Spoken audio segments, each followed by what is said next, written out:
Это актуальное интервью в студии Сергей Михедов. Здравствуйте. Еще 10 лет назад в Якутии был создан региональный оператор в форме некоммерческой организации «Фонд капитального ремонта многоквартирных домов в Республике Саха-Якутия».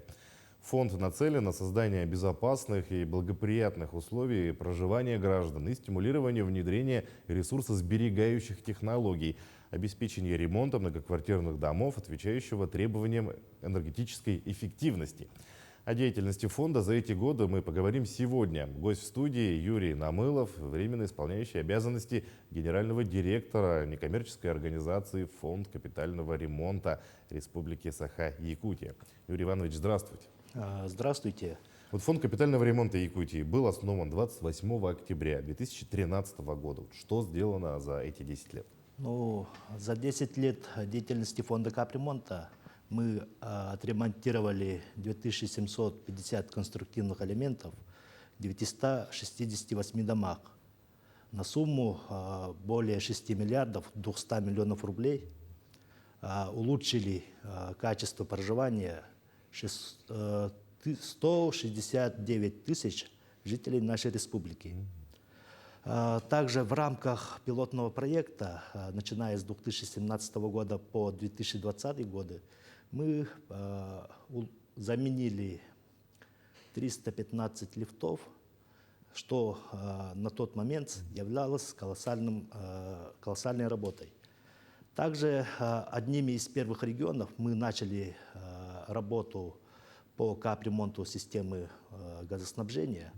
И на текущий момент, то есть по итогам 2022 года, мы завершили капитальный ремонт в 45 домах, то есть полностью заменили систему газоснабжения, что тоже является довольно высоким результатом. Речь, конечно, о колоссальных цифрах. Да? Юрий Иванович, вы работаете в фонде практически со дня его основания. Что менялось в работе фонда, в региональной программе за эти годы? Все начиналось, когда приняли внесение изменений в жилищный закон. Это было 25 декабря 2012 года, и все завертелось. Была поставлена задача перед республикой до конца 2013 года утвердить региональную программу капитального ремонта. На тот момент нас было человек 10 в штате, и была за короткий промежуток времени проведена очень большая работа по сбору сведений по многоквартирным домам, а также его анализ. Это мы провели анализ в 12 тысяч домах. И 30 декабря 2013 года утвердили региональную программу капитального ремонта, куда были включены 6885 домов. Когда мы начали проводить работы в ходе реализации ремонта, оказалось, что есть нюансы, которые необходимо было тогда решать. Тогда еще массово не был распространен капремонт. Мы делились опытом у регионов, которые были тогда, рекоператоры тоже открыты. И в ходе работ все шлифовалось на месте, в том числе нормативная база. И когда мы проводили работы, это все сказывалось, со стороны населения очень негативно воспринималось. И мы очень часто проводили информационно-разъяснительные работы, участвовали во всех мероприятиях, которые планировали ресурсоснабжающие организации, и выступали посредством массовой информации, чтобы довести до народа, что есть такой фонд капремонта, который должен реализовать капремонт, ввиду того, что у нас жилищный фонд в связи с отсутствием ремонта, он отвечал достаточно высоко, скажем. И в 2022 году был резонансный момент в нашей республике, когда мы одним из первых регионов обновили региональную программу и исполнили в 2022 году, ну, достигли 100% исполнения программы. Мгм. Да. Ну вот смотрите, да, начинать новое дело, понятное дело, всегда сложно, всегда много трудностей. Наверное, были трудности в первую очередь с подрядчиками, найти достойных работников всегда непросто. Но вот с какими трудностями вообще пришлось встретиться вот на начальных этапах работы и как их удалось преодолеть уже с течением лет? Знаете, вот первая трудность возникла, когда мы начали формировать базу данных по помещениям, чтобы настроить биллинговую систему учета взносов. Это порядка 180 тысяч лицевых счетов. Мы должны были внести в базу, ну, свою базу данных для того, чтобы начислить своевременно, ну, взносы. На это нам давалось 6 месяцев, ну, внести. Ну, колоссальная Все, работа, за все полгода это все данные, найти, конечно, внести, найти, да. внести. Тут помогло нам и руководство республики, а также наше непосредственное руководство путем, ну, мы обменялись сведениями с другими ресурсоснабжающими организациями, действующими на тот момент. И таким образом у нас база данных как бы восполнилась, заработал биллинговая система, и, в принципе, все пошло на ура. Так. То есть были, конечно, нюансы, но это так, мелочи. Также еще были моменты, когда вот принимали размер взноса, мы приняли 3 рубля и по деревянным домам и 3 рубля 50 копеек по каменным домам, что являлось самым низким размером взноса на тот момент по всей России. При экономически обоснованном размере взноса 23 рубля за квадратный метр в месяц.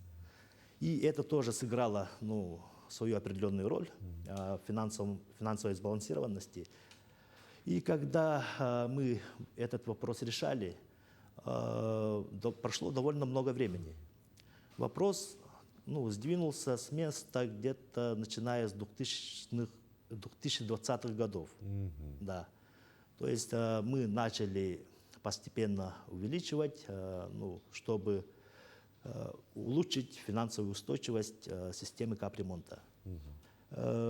Также в 2018 году была очень большая текучесть кадров в составе фонда. Уволились 77% из 30 человек, что является достаточно высоким показателем. А в следующем году, в 2019, ну, уволилось порядка 60%. То есть такая текучесть кадров, несомненно, нанесла серьезный удар по деятельности фонда. И тоже вот начиная с 2020 года мы, ну, приняли мероприятия на уровне правительства Республики Саха-Якутия, ну, по улучшению показателей и по количественным, и по самой деятельности фонда. Повысили заработную плату, тем самым, ну, текучесть сейчас на нормальном уровне, то есть коллектив, он сложился, работает, ну, хорошо. Ну вот на сегодняшний день, да, как у вас обстоят дела, как идет сбор средств, готовы ли якутяне платить взносы в фонд капитального ремонта, ну и вообще как дела с подрядчиком, если у вас какой-то, может быть, реестр уже исполнителей работ? Ну, по сбору взносов у нас показатели где-то среди регионов, ну, где-то в середине мы. В этом году мы планируем собрать 88% от планируемого сбора.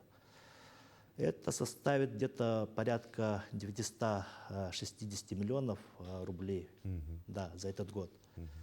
Ну, что является тоже нормальным результатом среди регионов. По подрядчикам у нас есть реестр квалифицированных подрядных организаций, которые могут принять участие при проведении конкурсов на выполнение работ по капремонту. Они работают, есть, то есть каждый квартал этот реестр обновляется, и желающие подрядные организации могут туда вступить и работать на капремонт. Ну вот что касается качества работ, как оно меняется с течением лет, стали ли лучше работать подрядчики, довольны ли вообще якутяне, какие отзывы поступают? Подрядные организации, они, конечно, работают, есть и хорошисты, ну и, как всегда, есть и плохие подрядные организации. Но, как показала проверка Фонда развития территорий, ну, ремонт у нас на достаточно высоком уровне, так они выразили. Но при этом все равно есть свои нюансы по качеству, есть наши свои проверяющие контрольные надзорные органы. И где-то в год происходит от 150 до 200 проверок по деятельности фонда, по качеству ремонта и по освоению денег, и ну, целевое расходование и тому прочее. Все касаемо функций и полномочий фонда, обязанностей.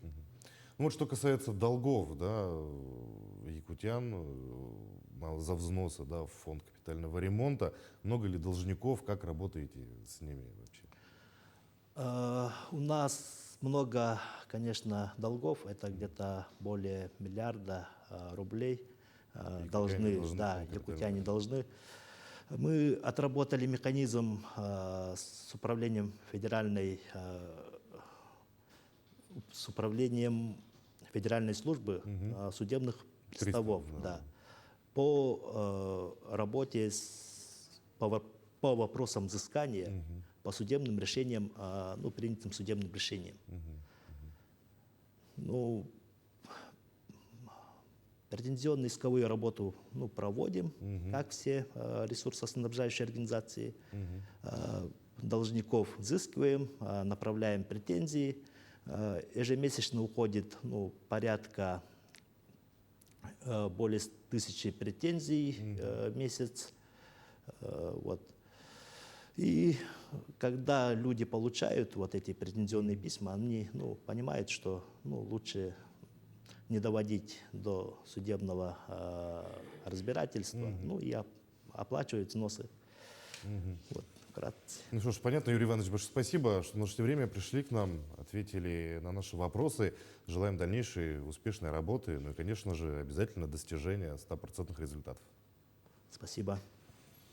А я напомню, вы смотрели актуальное интервью. Оставайтесь на нашем канале.